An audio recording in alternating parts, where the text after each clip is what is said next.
Looks like we have quite a few people already showing up, so we will go ahead and kick off this webinar. First of all, good morning or afternoon, wherever you are in the world or the United States, and happy Friday. What a great way to end Friday by getting to hear some student perspectives on public procurement. My name is Dan Kruger. I am the Academic Affairs Manager here at NASPO, and I'm excited to have three wonderful students with me today who will introduce themselves in one moment. Before we get started, I just wanted to give you guys a couple of quick housekeeping notes. As we go through, I know there will be questions, so please put the questions in the Q&A box. You can see that right there in your Zoom bar where you can see participants and so forth. Please put that in the Q&A box and we will view those as we go, but we will answer those at the end of the students' panel discussion. If you would like to unmute yourself at the end of the panel discussion when we are taking questions and ask your questions out loud, that is perfectly fine. When we get to that point, I will let you know. Another quick note is at the end of this presentation, there will be a survey. If you are doing this to receive one UPPCC credit hour, to get that hour, please complete the survey. At the end of the survey, there will be a question that asks for your email, and we will collect those emails and send you your certificate at the beginning of next week. All right, so before we get started, I just wanted to run a quick poll question for everyone. I'm going to go ahead and have that pop up on the screen. We just really wanted to know how many of you have had internships or types of projects in your office recently.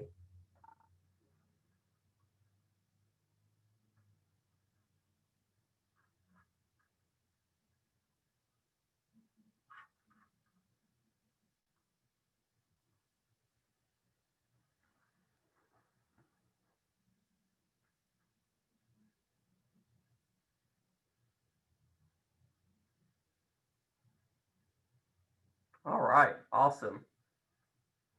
Should have everyone completing those now. Great, thank you. So we will go ahead and move forward with introductions. It looks like a lot of you have done internships previously or plan to do so in the past. So that's great to see. So I hope you guys get a lot of great ideas from the student interns that we've worked with over the summer. So let's go ahead and move forward. I would like to introduce you, Whitney. Whitney is from Michigan State University. I'm going to let her introduce herself. Good afternoon, everyone, and thank you, Dan, for the introduction and putting this panel discussion together. Just a little bit about me is I'm Whitney Wilson, and I'm a senior studying supply chain management at Michigan State University.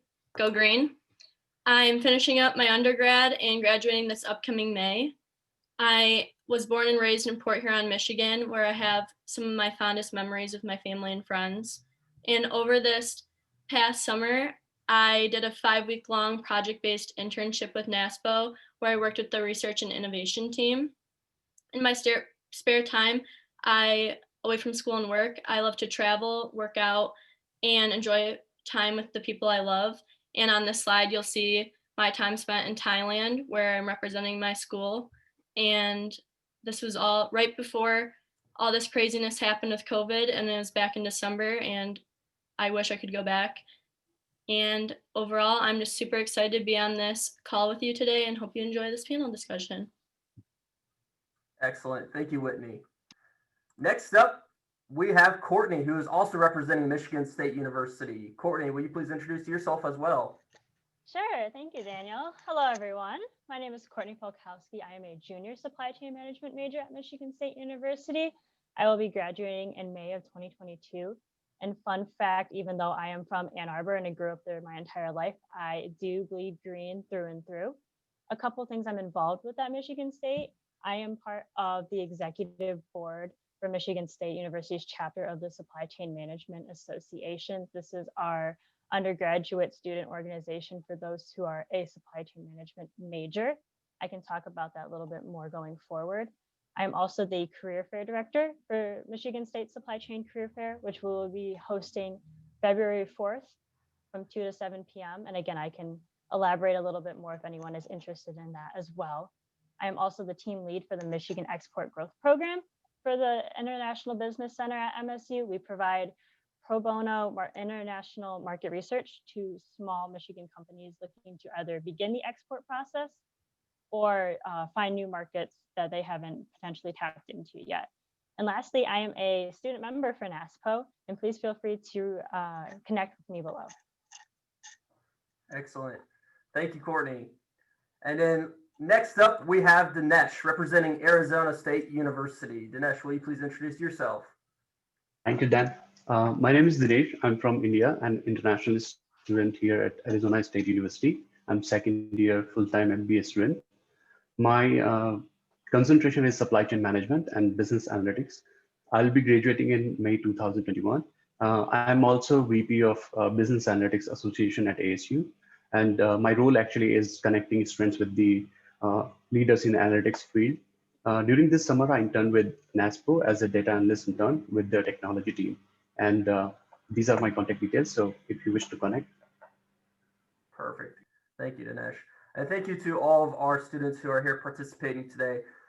As the academic affairs manager here at NASPO, one of my goals is to get students more involved with the public procurement world. And this is one of the ways I plan to do so. I've also heard a lot of feedback from members within NASPO who mentioned that they would like to connect more with universities, local colleges, students, and so forth, so they can learn more about how students are learning about the world of public procurement, doing projects, and so forth. So that is what this panel discussion will hopefully accomplish today. And I hope you guys take away several key points that you can take back to your office. Before we get started, I know Courtney mentioned it, but all three students you see in the panel are student members of NASPO. This is something that we launched earlier this year in the spring, right around the time the pandemic hit. So it kind of got hidden away because of everything that was happening. But I did want to remind everyone that we do have a student membership group here at NASPO that just kicked off this year, and the students are excellent. A lot of them have either had experience with public procurement or are some of the top students in their supply chain programs around our academic partners. If you are a member and would like to connect with the student membership group, please let Olivia or Maya know on our membership team here at NASPO, and they will get you access to that student membership group so you guys can post opportunities in there, start discussions with the students, and so forth. Or if you have any questions, please reach out to me. I'm happy to talk a little bit about it all.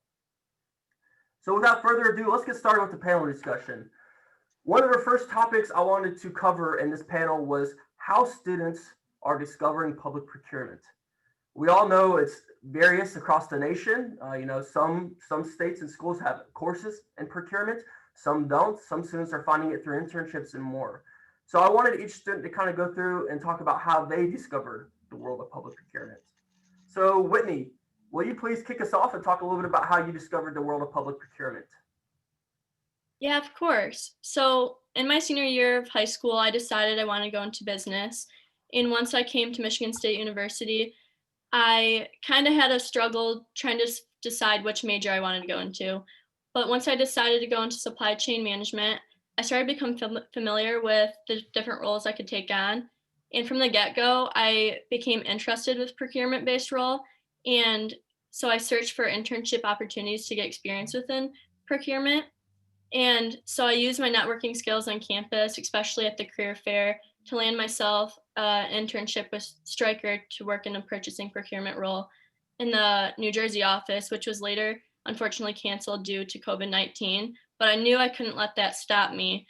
And so I went out and I reached out to my advisor, Kelly Lynch, and he looked out and was looking for some opportunities that were available despite the pandemic. And that's when he heard, I'm pretty sure from you, Dan, about the NASPO opportunity. So he let me know about the opportunity. I did some research and applied for this role. And thankfully, I was able to land an interview and ultimately accepted the offer. And thankfully, I enjoyed my time working with the RI team and was just so blessed I was able to find this opportunity. Awesome. And can you kind of, you mentioned Kelly. Kelly's one of the contacts I work with at Michigan State, but can you kind of explain what Kelly does for you as a student and kind of what he does for the university? Yeah, Kelly is an unbelievable contact. He is the link between corporations and students. So he's not an academic advisor. He's an advisor that gets in touch with corporations and then brings the opportunities to light for students. So he's also the advisor for SEMA, which Courtney's on e-board for, and I'm a part of as a member. And so once I decided to supply chain, he came and did a presentation for SCMA, and that's how I came to know him. And then ever since then, I've had plenty of meetings with him talking about opportunities, and he's helped me network and make these roles come to light. Great. And Whitney, during this pandemic, you know, a lot of students lost internships. They lost different roles that they had for the summer. You know, can you tell us a little bit about that experience and how you had to overcome that, you know, negative experience in your college career? Yeah, it was definitely overwhelming to say the least, because I was a little behind the role when it came to internships. I was originally an accounting major, so I switched last October in 2019 to supply chain. And a lot of supply chain majors can do internships early on within like their undergrad, but because I was accounting, I didn't do that. And from switching, I was able to graduate early, so I'm graduating in 3 years and not 4. And so when I knew that was the summer I needed to have an internship before graduation, it was very stressful. So that's why I worked closely with Kelly, because I knew with his help, I could definitely find a opportunity. Great. And that's great to hear. You know, there's several contacts like Kelly Lynch at all the university partners we work with. So I really encourage our members to either reach out to me so I can connect you with those state academic partners that we have, or help you connect with other local university and college connections that I can help you find that are a little bit closer to you or in your backyard. So please let me know if you have any of those questions. Next up, we want to hear from Courtney a little bit about how she discovered the world of public procurement. Thank you. So I actually stumbled into public procurement. Same as Whitney, I had a previous internship with Domino's Pizza this past summer that they kept pushing back, and then ultimately rescinded due to COVID. And I was a sophomore this past summer. It's very, very rare for sophomores to, first of all, find internships, and then it's very hard to keep that going. So once I lost the Domino's internship, I'm like, what am I going to do now? Am I going to do classes? Is there something else I can work on? And as Whitney said, Kelly Lynch reached out to me because of my experience with the International Business Center and having a very deep understanding of research and background. He's like, the state of Michigan is doing a internship with NASPO, with Michigan State University. We're all coming together to create opportunities for students that have had their internships rescinded due to COVID-19. It's a second chance for you. Totally, you should apply. Do it today. So I applied, I met the team, and I wouldn't trade my internship this past summer for anything. I absolutely love the state of Michigan procurement team. I love the research that I did. I didn't know anything about public procurement at all. It took me an entire week to figure out the contracts and how they work, and connecting with the team, figuring out, okay, here's who I go to this for this certain contract, and this is the buyer I go for this contract. And once I figured all of that out, it made a lot of sense. And I was able to go forward with doing the research and providing some really cool key findings and recommendations for the state of Michigan. Perfect. And Courtney, kind of talk about how you had to approach, you know, all the struggles that you had this semester and this whole entire year, basically, with COVID-19. Not quite sure where to start with that. There's a lot that's been changed. The Michigan State University moved their classes all online starting mid-March, and we've been online ever since. This entire past fall semester has been all online. So transitioning from in-person and having an in-person internship to searching for something virtual that would be accommodating to classes, it's been very tough. Keeping like an organized schedule has been hard, making sure you're keeping up with everything. All my classes are asynchronous as well as work, as well as the internship. It was very flexible, which I was very thankful for. But then again, you have to have a lot of motivation to make sure you're staying on task and on time. But... Perfect. Thank you, Courtney. And next up, we will move over to Dinesh and have Dinesh kind of talk about his experiences with NASPO this summer. Of course. So how I discovered public procurement. So prior to my MBA, I already have like 8 years of experience in sales and business development. So for 2.5 years, I worked with one of the largest multinational companies in Asia, and I was managing their statewide B2B sales. And I was on the other side of the table of the procurement officers.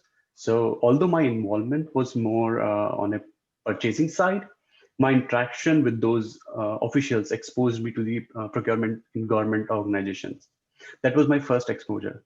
My second exposure came from my MBA. That was during my first year, I had one of my class on strategic procurement that was taught by Professor Michaela Polyview.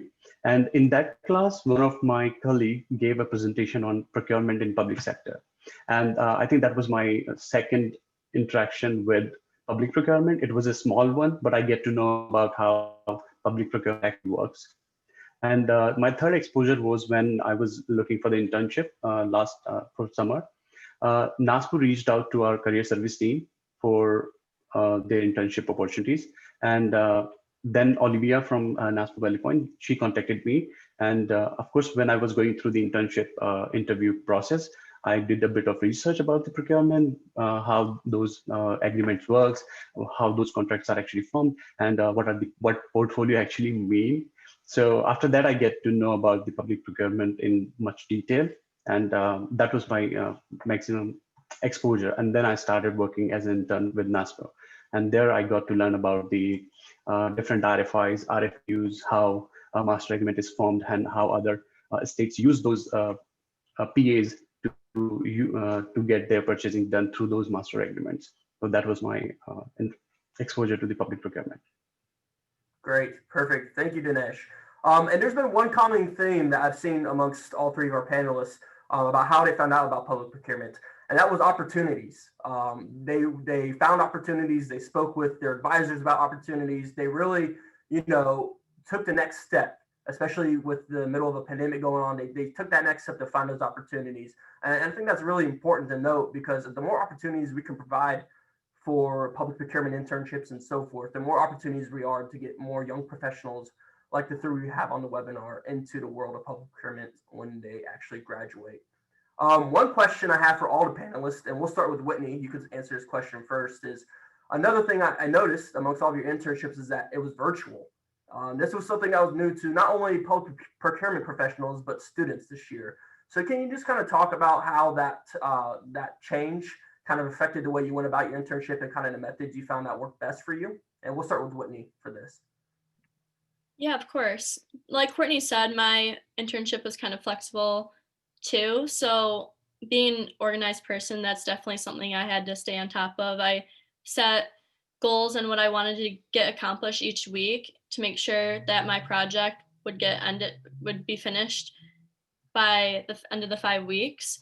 And yeah, it was nice to be in the comfort of my home and do it virtually, but ultimately it was disappointing not to be able to be in person, because that kind of gives you more of a real life experience.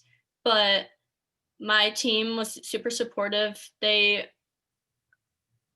cracked jokes all day, and it was just made me feel like included and really part of the team. So ultimately I wouldn't change anything about it. And with this world has come to with COVID and not knowing what's going to be coming the next day, it's valuable to have a virtual experience, because down the line, every company could end up just being virtual because it's easier to be at home, but you never know with what things are going forward with.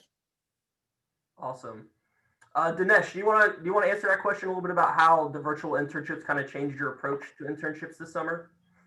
Of course. So before the COVID, I was actually expecting to be on site because being an MBA student, for me, the networking comes first, and it gives you, more opportunity to learn from all the business leaders. So that was my main idea, that I have to be on site, but of course, because of the situation, I couldn't. I think NASPO did really good work with managing this internship virtually. We had our team meetings every single day, every morning, and then all the projects were actually communicated properly. But one of the things which I actually missed was being there and having to have that conversation face to face, so that I can actually learn on real time rather than having to fix a meeting and then being virtually sharing the screen and everything. So that was one of the thing I think I would have missed. But apart from that, everything really went really good, and all the projects were done, smoothly. So I cannot like complain about it. It was a good one, so I enjoyed it. Great. Thank you, Dinesh. And Courtney, can we hear your perspective on this topic as well? Yeah, I actually think the virtual environment made my internship easier because there's a couple of reasons.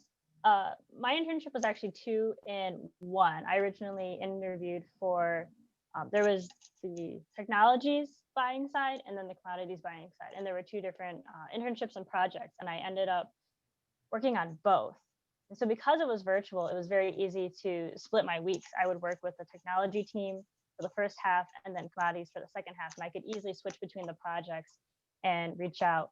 And the state of Michigan did a fantastic job making sure that, everyone is open to questions. Please feel free to reach out to anyone on the team.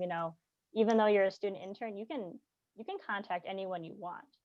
And so that made my job super easy because the first week I was able to contact all the buyers for the specific contracts I was working on and say, hey, can we set up a Zoom meeting? Can I meet with you? Can you walk me through this? I don't really know how contracts work. Can you just talk me through this? And they were really, really nice about it. And the second thing was that I didn't actually have housing in Lansing for the summer. Michigan State University is very close to Lansing, thankfully, but my apartment contract did not start until the last week of August. And so because it was such a fast turnaround, I wouldn't have been able to find housing if it was in person. But because it was virtual, I could easily, 2 weeks after the interview, I could start right away. It just very flexible and easy to move from one thing to the other. Perfect. Thank you, Courtney. And that's something I've discussed with some members as well, is the world that we live in right now has only created virtual opportunities. And it's really good to hear the students' perspectives on this because you want to be able to adjust your virtual opportunities to kind of meet their needs and what they need to be successful in that role. So thank you for your perspectives on that. So let's go ahead and switch gears to the next topic in this panel discussion, and that was procurement projects that you guys worked on. Each of you kind of did some different and unique things. Like, for example, Courtney didn't do a full 3-month internship. It was a kind of a limited experiential learning project that she did for a certain amount of weeks. It wasn't a full, from, May until the end of August type of internship. So I'm going to have each of them kind of discuss what they did this summer and what they've done with procurement in general. And then we'll kind of answer some questions after that as well. So Whitney, will you talk about what you worked with us on this summer? Yeah, like you just explained with Courtney, mine was also a project-based opportunity, and my main focus was on the state preference laws repository. So from the get-go, I knew my goal to my project it was very clear what the picture I needed to get accomplished in my 5 weeks. And that goal was to update the repository so that it was accurate source for people to find on the NASPO website and for people to also reference to when there was a question about state preference laws. The first step to my project was to research and find the most up-to-date state preference laws and taking notes of each of these laws, like what they entailed, their codes, the links to these laws, and put them within an Excel sheet. And once I was able to find each one of those preference laws, I sent out emails to state POs or other representatives within those states so I could confirm or adjust my findings depending on what they had to say. And after I received information back from each state, I would update the confirmed information into a program called Airtable, which is like the end source for the repository. And in the meantime, waiting for responses from those representatives, I started to make some infographics or pictocharts with the updated information and helped my lead Becca edit the old white paper based around those state preference laws, so it was updated information. And at the end of my project, my team gathered so I could present to them my findings and what I learned throughout my internship experience. And recently I just found out that this project will be released about next week, so stay tuned for that. And overall, I gained a lot of insight to the world of working in procurement and appreciate the support from the R&I team. Excellent. Thank you, Whitney. And as that project is released, I encourage our members to go and view it and, just kind of see what we did and what Whitney worked on with the R&I team this summer. Thank you, Whitney. Courtney, will you kind of run through what you did with the state of Michigan this summer? I know you did a lot of work in your short time you did with that you did have with the state of Michigan, but I know you did some incredible work. So will you please run through that? Sure. So I was part of the state of Michigan's COVID-19 relief efforts by helping them find ways to reduce spend on some of their key contracts. And the two contracts that I mainly focused on was Oracle America, working with the information and technology side of the procurement, and then Staples, focusing with the commodities side. This was actually supposed to be split up into two different internships, one for technology, one for commodities, and they ended up combining them into one for me. So it was supposed to be 4 to 6 weeks per one project. And then because I took on both of them, they extended it to 7 weeks, which was perfect because by the time everything got settled, I began working at the end of June. So first one I worked on was Oracle America. This one ended up being a little bit definitely difficult. Anyone who does technology procurement will agree with me on that. You know, the contract's 1,000 pages long. It's for someone who has never done public procurement before. And that was the first contract I opened up. I'm like, oh my gosh, this is what I'm working on. And there's how many of these?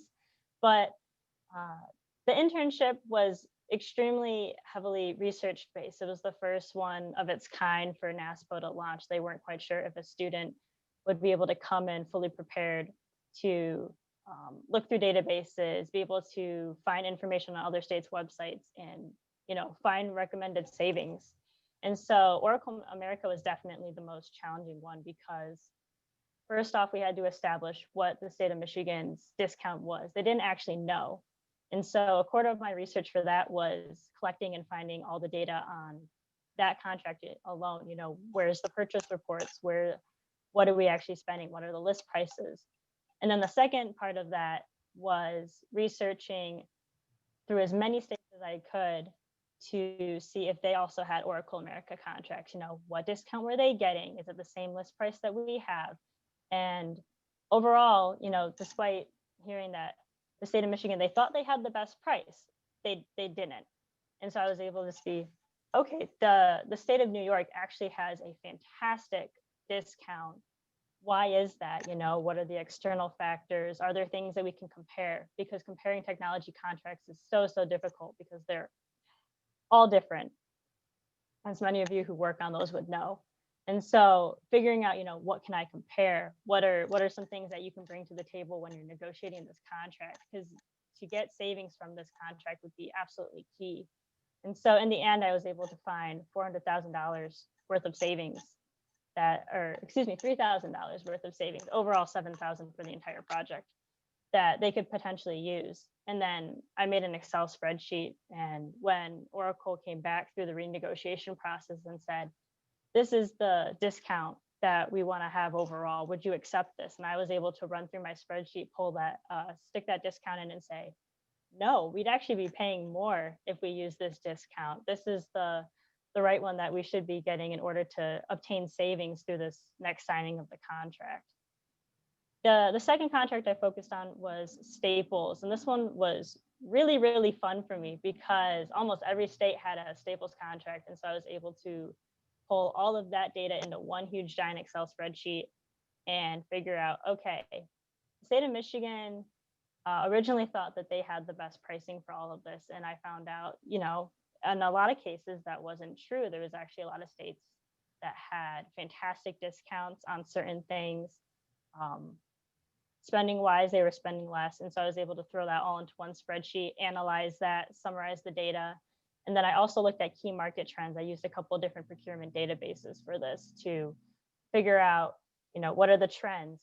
The price of paper is going up and is going to continue to go up. There's a couple other products that were going to continue to go up. So I was able to recommend, hey, if you're gonna re-sign this contract, you should sign it sooner than later to lock in those current prices that you have to make sure that they don't go up anymore and you're not paying more in the future. And all of this will be published on the NASPO website. Daniel can elaborate more on that. Yes, perfect. Thank you, Courtney. As of some of you might have seen earlier this week about Wednesday, I did post this in the directors community in the NASPO network. So you guys can review the reports that Courtney put together from her time with the state of Michigan. Michigan gave us permission to do so. So I feel like that will definitely be helpful if you guys are looking for similar projects in the future, or just kind of want to run through some of the things that Courtney found during her time with the state of Michigan.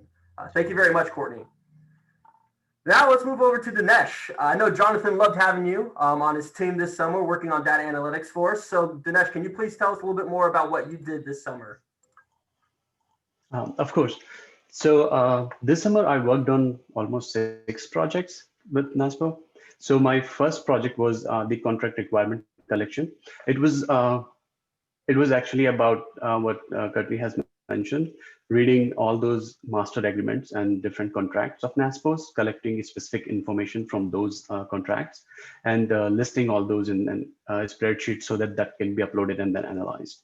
So that was my first project. My second project was summary sales analysis. That was specifically for one of the specific portfolio of NASPO. And it was more about understanding how that portfolio has grown over the years. What was the sales in year by year changes, detailed study of the sales by region, vendors, and also providing the insights on top performing vendors for that specific portfolio. The third project which I did was actually developing one go no go framework. And this was one of my favorite because it has both the parts, analytics, and of course my MBA knowledge. So it was more on the strategic side. So this project was about developing a framework to analyze the performance of a portfolio for re-solicitation decision by analyzing the viability of the portfolio. And it used looking into the participation from the states. That means how much a state is spending, like government is spending on that specific portfolio. Looking by spend from the market side, from the specific state side, analyzing the market, understanding market trends, market sizing, supply chain risk, and what are the future business opportunities in that market for that portfolio. Another point was analyzing financial viability. That means, is NASPO, after getting that portfolio done, is NASPO going to get better ROI on that portfolio or not? So it was more about the understanding of the financial impact of that portfolio on NASPO's business. And last but not least was the resource allocation, which was required to make this portfolio viable. How many people will be required? What resources we have to devote to a specific portfolio performance, otherwise it will not work. So that was a really good experience for me to understand actually public procurement, understand how the whole system works, and also utilizing my own MBA knowledge in making that a strategic decision. The next project I did was utilizing that go-no-go framework analysis on specific portfolios and making sure that I provide better recommendations for that if that portfolio has to be continued in the next years or not. So I implemented that go-no-go framework on 2 different portfolios and provided insights and recommendations to the NASPO board members. And the last project I worked was the membership engagement team, which was the Olivia team from NASPO. It was more about the how members interact with NASPO services, how many services do they use, on what level are they using, what is the trend in their uses, and how they can actually improve utilizing the data that they can increase more engagement from the members. So these were the different projects I worked on, and I really loved working on these projects because they gave me more opportunities to interact and also to learn. Perfect. Thank you, Dinesh. As you can see, all 3 of these awesome students did a lot of work this summer. They really kind of buckled down, got to work, brought in fresh, new, rejuvenating ideas for some of the stuff that they were doing. And it was great to see and also hear about. One reason why I wanted them to talk about the projects they worked on was to give our members other ideas of things that you can bring to your office over the summer or over the school year, the fall, the spring, whenever. There's a lot of students out there who are working on, new things like this, or can bring some fresh ideas, or come and help, kind of get some information together that you really need put together in your office. And that's what they're here to do. They're here to learn and grow. So I really appreciate you guys all talking about what the projects that you worked on this summer and what you brought to the table. So let's go ahead and transition into the next topic of this panel discussion, and that's promoting the industry. One thing as I started here at NASPO, and I've been here about a year, that we really wanted to focus on was getting more students to know about the world of public procurement. It's not an easy task, it's not, Boeing, it's not those big supply chain private industries. It's public procurement. You're working for the state, you're working for your city, you're working for the communities that you live in. And we wanted students to know that. So let's go ahead and hear from each panelist about, what they think are some of the best practices to promote the industry to young professionals like themselves. So Whitney, how about you take it away and start off by telling us a little bit about that? Yeah. From my own experiences, there are different ways industries have caught my attention in networking and recruiting practices. And one of the main ways to promote this industry is being heavily involved on campus. It allows students to recognize and become more familiar with the industry. That's how I've come to know like a lot of my high interests in different industries, whether it be public procurement or medical field. And some of the best ways to promote on campus is by being present. And now that everything's virtual, it's a little bit more difficult. Before everything was virtual, one of the main things that Bro did was allow companies to come in and set up tables in the hallway. So when students were going between classes, they could stop and talk to these professionals and learn more about the company or what the industry has to offer. And it doesn't take really time out of the student's day, but it allows them to get engaged and learn more about what the industry is and what they could do if they were to work within the industry. Career fairs is also an essential way in promoting the industry. Students always are looking for opportunities to get experience, and if you participate in the career fairs, this really pushes students to go out and research this industry to see if this is something they would be interested in being a part of, and maybe getting an internship or a full-time within the industry. And another way is seminars. So this is like a good start. So this is a webinar, but it's not for students. So if we were to do something similar for students, they have became really apparent, especially during the pandemic. You can go on Handshake and sign up for these seminars so you can learn more about the company or the industry to see if this is something you'd be really interested in getting involved in. And afterwards, there's questions. So this is also like a networking opportunity for students. And one of the main things college students are looking for right now is a strong, enjoyable culture to work within. So if you promote the industry and the culture it brings, and how this will bring students to be more interested in the industry, because everyone's looking for a great place to work and that has a culture that is enjoyable to be with and be working with people that are enjoyable to be around. And alongside with promoting culture, having past interns be advocates helps promote this industry. Students normally trust their peers and their experiences, and having past interns explain their positive experiences within the public procurement would really push more students to be more attracted to this industry. And lastly, a major flaw in the recruiting for public procurement is a lot of students are not aware of what public procurement is. So if you participate in these on-campus events, then they can learn the responsibilities or day-to-day work life within public procurement. The insight alone will bring more students to be interested and come to know the industry. Perfect. Thank you, Whitney.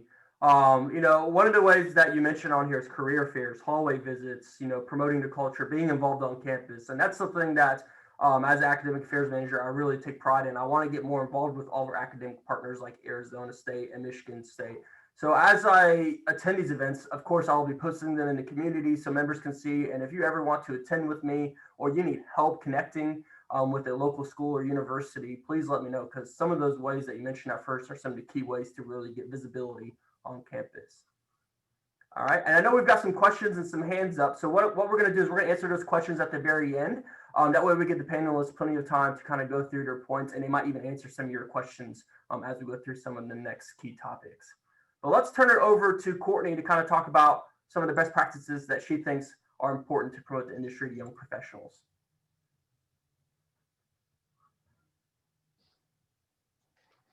So one of the biggest things that I see for promoting public procurement is to show students that they can make an impact in this industry. Michigan State, as the #1 school for supply chain management, we get a lot of companies coming to recruit our students. We see them all the time. And our generation, we want to make a difference. We want to show, we don't want to just be a number in an organization. We want to have an impact somewhere. And with public procurement, you need to really engage with that idea with students, promote that. Yes, you can make a difference. The projects you're working on, they benefit your state, your community, the people you know. You're not just a number. You're not just procuring something else. COVID-19 is a huge one that you can focus on. The state of Michigan is doing, as many of you are probably doing as well, a lot of procurement for PPE equipment. That's huge. You're saving lives. A lot of supply chain students, we want to be a part of that. We can't, there's a lot of industries and a lot of companies that we can't make that big of a difference. We're someone small. So really, really, really engaging in that aspect with students, show them what they can do. And also the benefit to the students themselves. They can put anything they work on a resume, have them share that with their team, their school, their students, have them talk about that, have them be really proud. I am so proud of the work that I did with the state of Michigan, because even though in the big scheme of things, it's small, it's helping them. It's helping with COVID-19. It's helping my state. And that makes me feel really, really good. The second key aspect is making the projects challenging. Don't be afraid to give students something a little bit difficult. I kind of just threw myself into my projects. I knew nothing about contracts. I knew how to do research, but the databases that I worked with, I had never worked with before. So I had to get a little bit of teaching on that. And then I just kind of ran with it, and luckily I had a really great support network behind me in case I had any questions, but it was really fun to do a challenging project. It kept me motivated. It kept me excited to keep working on it. And so don't be afraid to give students something a little challenging, a little harder than you think, they might not be able to handle, but they'll step up to the plate. If they're the right student for you, they will step up to the plate and execute the project really well. Connect what they're learning in the class to the industry. I can speak for students at Michigan State, but for a lot of supply chain schools as well. The majority of our students have taken or will have taken a upper level procurement class. I'm currently in a business law class, actually, because I really liked working with the state of Michigan. I wanted to know about law and contract law. Feel free to connect that in any way you can to the project. Feel free to throw in any type of supply chain procurement terms you want. Students should be able to understand them. If they don't, they should be able to, work with it and figure it out. Connecting that, showing, okay, here's what you learned in the classroom, here's how it applies in real life is really, really cool. And lastly, as I touched on previously, creating a supportive, collaborative environment. If you're going to give a student a challenging project, make sure that they have someone they can talk with and connect with. One of the great things with the state of Michigan for me was I could reach out to anyone on the team. So I could talk with the specific buyers of the contracts. I could talk with the finance department and, okay, here's how the spend contracts work. But that gave me a lot of motivation, a lot of encouragement. Okay, if I have a question, I can go to these people for help instead of kind of being stuck in where do I go with this? I'm not quite sure what I'm doing. So having that environment, because a lot of students aren't going to know a lot of key terms in public procurement. So just helping them through that. They'll be able to figure it out eventually, but they might need some guidance firsthand. Perfect. Thank you, Courtney. A lot of great points that you brought up there. And of course, for the sake of time, so we make sure we have time for Q&A questions, I want to turn it over to Dinesh to kind of talk about some of the best practices he thinks are best for promoting the profession. Yes, of course. So I agree with Whitney and Courtney on the ideas. So I think my ideas are almost the same.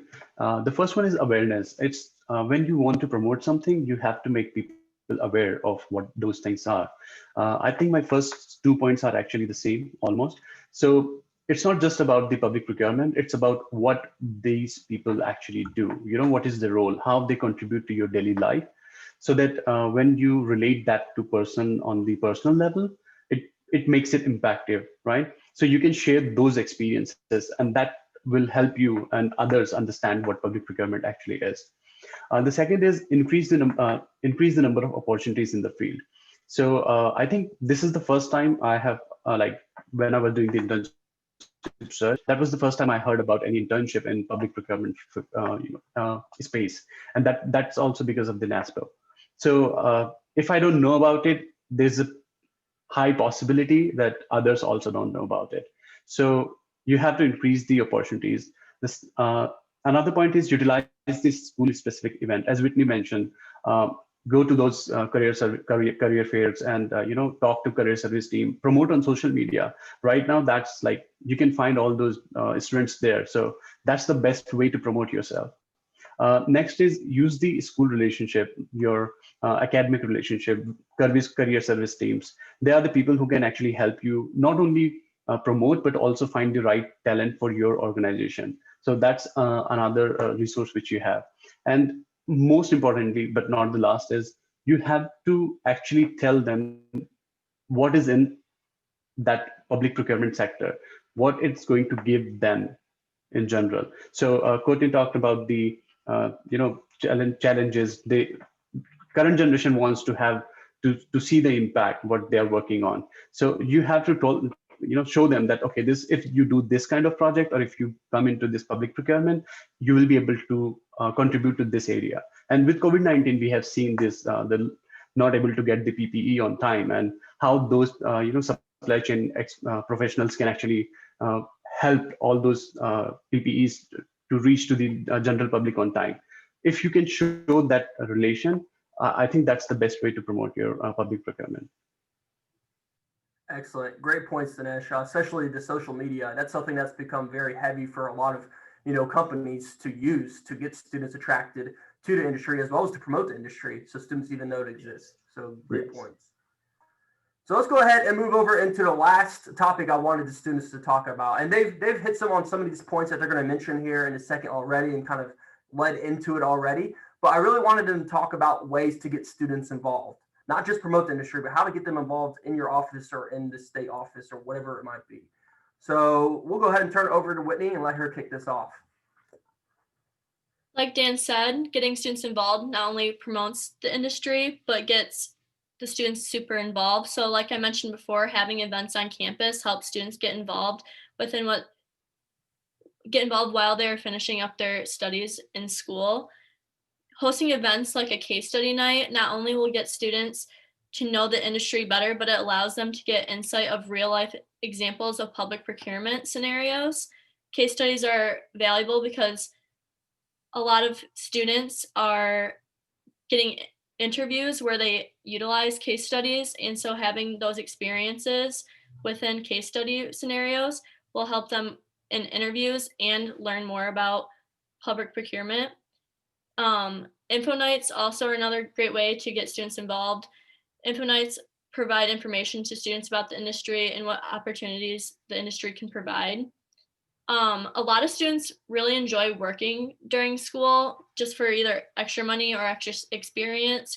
So if you could maybe provide more of these project-based internships, 5-week-long opportunities or more, depending on what the project is, it gives them the opportunity to have a part-time job or internship within public procurement and give them insight of public procurement alongside a valuable experience within the industry. And from my own experience, having a project-based internship was insightful and allowed me to see what it was like to work within a team-based environment around procurement.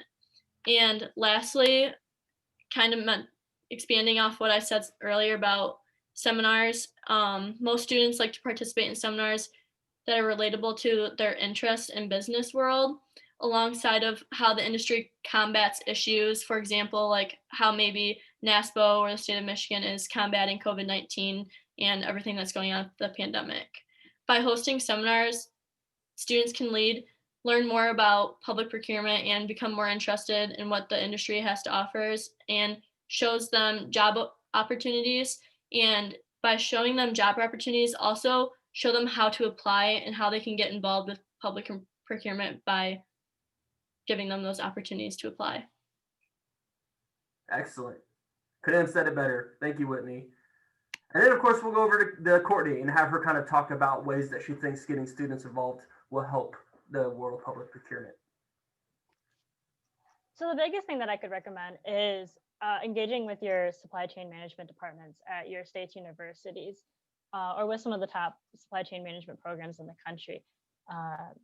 Kelly Lynch, he's been mentioned numerous times on this webinar. He's our Director of Corporate and Public Relations for the Supply Chain Management Department. His main role is to connect corporations who would like to work with the supply chain department at Michigan State and work with students. He bridges that gap. So if companies have a specific internship position, he will connect them with a student that he thinks best fits. But he also runs our supply chain council companies, and these is a membership at Michigan State.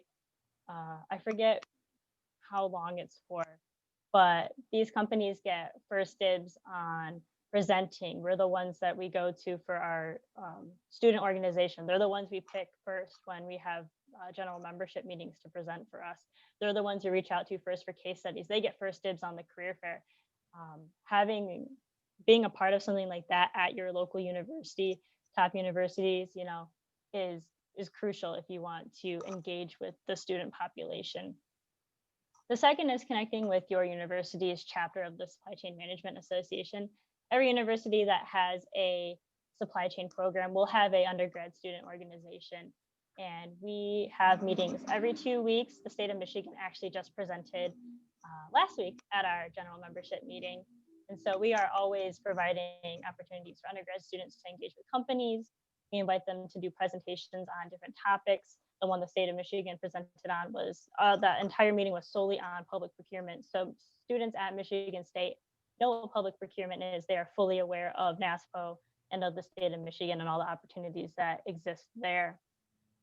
And as Whitney mentioned, becoming a familiar face, be involved on campus, recruit. There are so many opportunities. We are always looking for companies to judge case competitions, to provide problems for case competitions to solve.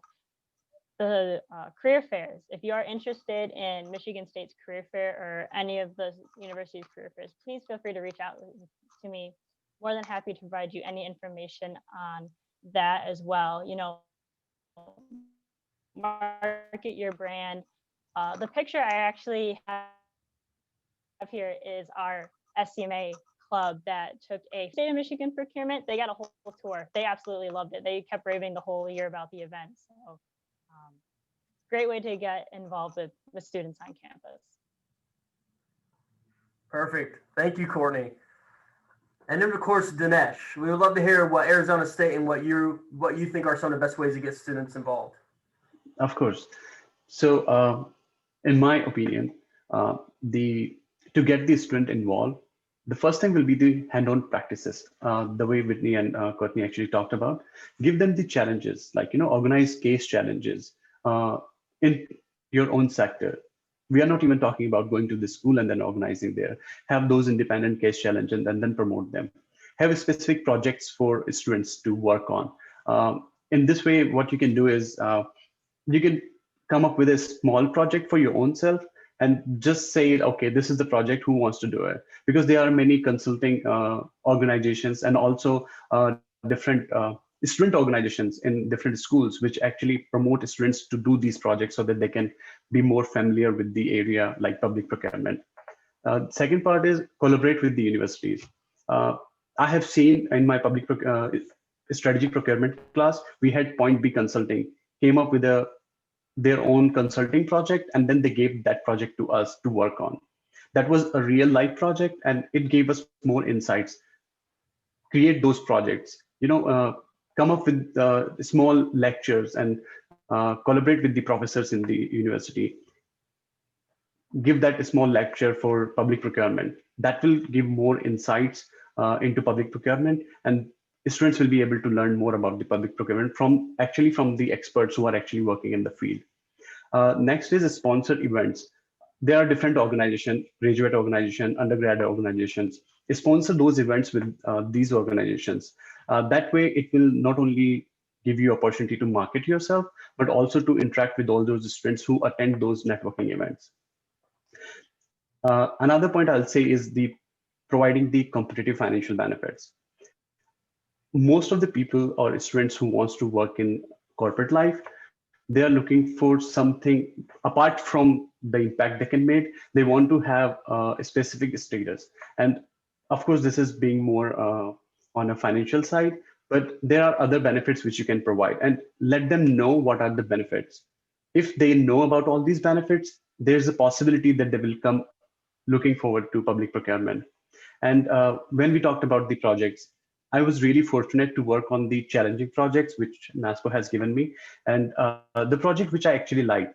So when you give those when you decide to go for the internship and getting students on those internship projects, make sure that you relate those projects with their own interest. For example, if somebody is interested in the technology, give them some projects which relates to the technology, so that you are actually intersecting, you are meeting the person in the between with his own interest and also what he wants to do in procurement side. There are other areas also. For example, there's healthcare specialization in supply chain. That also helps. For COVID example, I can say one of my colleague actually worked for Mayo Clinic, and it was not even an internship, it was just a small project. But because he had interest in healthcare, that was the project which gave him more understanding, and also he was really happy. So provide those kind of challenging projects and make those projects predetermined, not after you get that student enrolled in the internship projects, because once he knows what project he's going to work on, he'll be ready to face the challenge upfront. So these will be the way you can actually get a student involved. Perfect. Great points, all three of you. Really good points. So because we're running short on time, I'm going to go ahead and transition into the questions. And it looks like we have 2 or 3 already in this box. And I'm going to start with this one first because it's directly related to Dinesh. When you did the member engagement project, and this question is from David in DC, but when you did the member engagement project, did it include life, honorary, and associate members at NASPO? Yes, the membership engagement team project, it include lifetime members, honorary members, and also the student members. So it was more about how many events do they attend, how long they have been member with the NASPO, and what are the benefits they can get from the membership. So it include all the members for the NASPO. Perfect. Awesome. And then this question is for the whole group, and we'll start with Whitney and we'll work our way through everyone. But what type of work, culture are you looking for from a potential employer?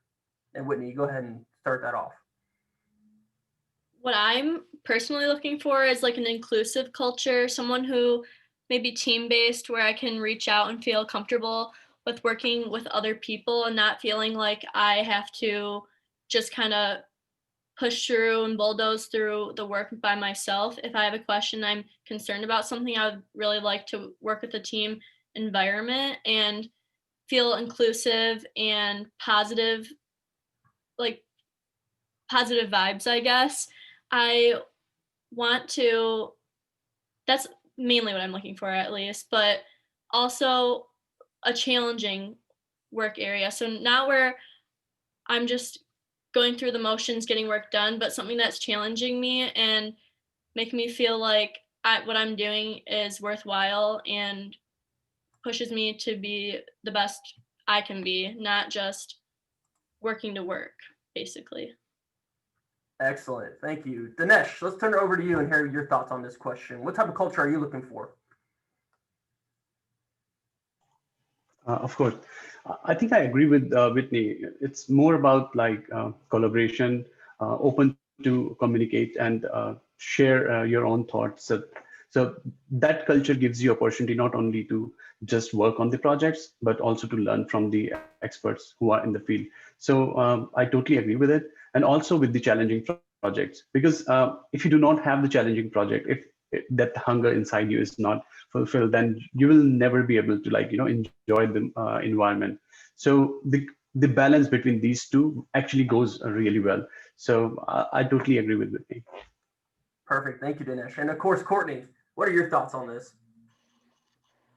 For me, as I'm currently looking for internships right now, my biggest factor is a collaborative and supportive environment. I want to be able to push my limits and take on as challenging projects, but I also want to be able to, if I have questions or issues, I want to be able to reach out to someone and, have them answered and have someone, supporting me through and through. I'm willing to take on as many projects, but I want to make sure that I have someone that I can reach out to in case I need help on anything. It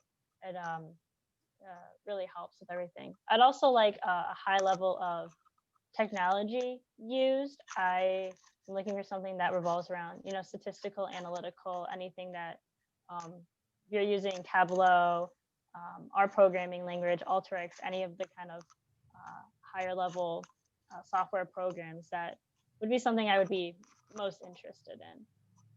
Perfect. And this last question is for the entire group, but it's a pretty quick question, but it's also a very excellent question from Michael Jones.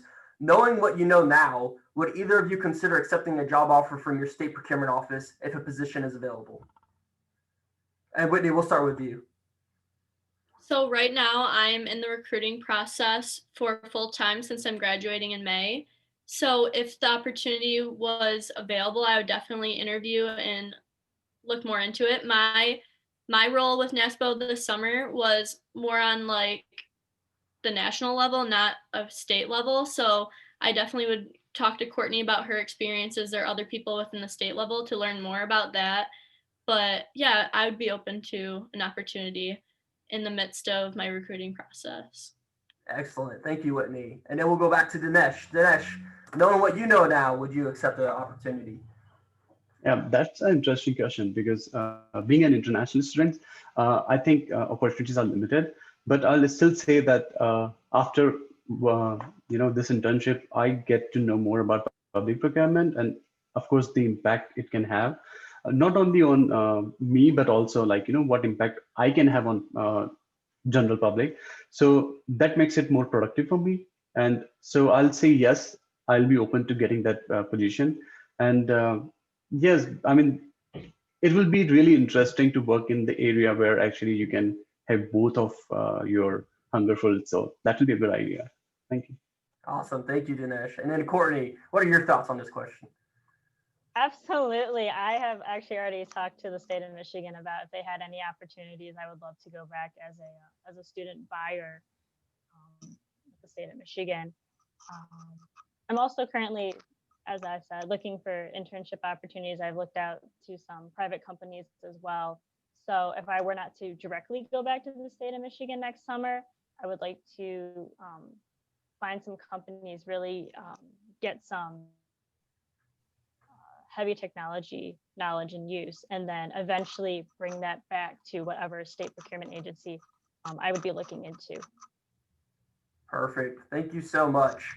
And that was our last question. And since we're running out of time, we're already over time, actually, we'll go ahead and we'll leave the question or stop the questions. But each of the panelists were kind enough to provide their emails on the first introduction slides and their LinkedIn. So they've told me, please feel free to reach out to connect with them and ask questions and get to know them a little bit more.